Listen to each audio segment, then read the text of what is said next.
Okay people, so you have the troubles fixing your Google Antigravity login issues. I'm going to be showing you what might be the reason why you're not able to get started with Google Antigravity.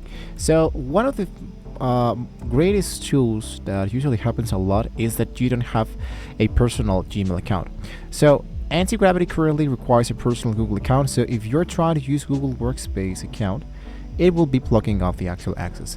So you might want to be trying out going into gmail.com, and once you have directly access in here, you want to make sure that you're using an actual personal account. That means at gmail.com. Sometimes this helps, sometimes it doesn't.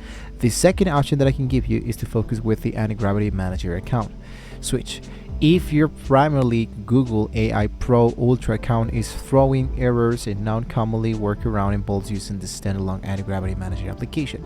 So if you focused into the Antigravity Manager, you wanted to use an actual secondary standard personal account that doesn't have that logged in issues.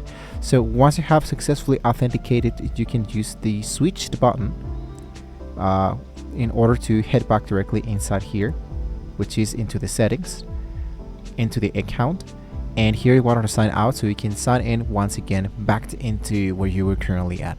Now if this doesn't work, even if this even didn't work for you, you can go for the option number 3, which is verifying the age and the mobile verification. So you want to make sure the Google account has completed this mobile phone number verification and age verification, because missing the security or identity steps into the Google settings frequently triggers automatic account inevitably blocking. For this, you wanted to focus directly into the element that says manage your Google account, and you might be seeing that there's a few prompts that you need to focus on. In my case, for example, suspicious activity into my account. So that's really optional, right? So once you have now correctly done that element, you wanted to focus now with fixing the account region.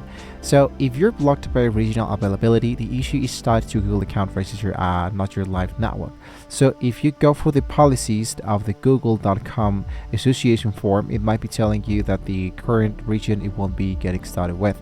Or try to check out the browser cache, open an incognito window before attempting an initial login after the update. And the other solution that I can give you is you're stuck into the sign in. You can change your default web browser. Instead of using Google Chrome, you can try out, for example, with Microsoft Edge or something like that, and try to make sure that everything works correctly. Something else you can clear is the actual third-party Google application connections. So inside your Google elements, you wanted to make sure that I'm gonna just close this for now. I'm gonna head over for my Google account, which is my Gmail. Here, managing my Google account, and inside here you want to make sure that you can check out the actual connections. Into your connections, you wanted to make sure that of course you want to clear the cache and the actual cookies to make this process really fast. And if you have a VPN available, you wanted to temporarily disable those before you wanted to continue. Really important. And lastly, try to fully close up the Antigravity. Open the notepad as an administrator, and you can navigate directly into the app data, so you can check out the copyright text block ending to make sure everything works correctly. So if none of them works, what you can do is to go ahead into the help support center of the Gmail, so they can be helping out with that. So there you go. If you have any questions, guys, you can let me know in the comments below, so you can find more information about how we can get started with these elements. Thank you guys so much for watching the video, and hopefully with all this being said, well, we can all see you all next time.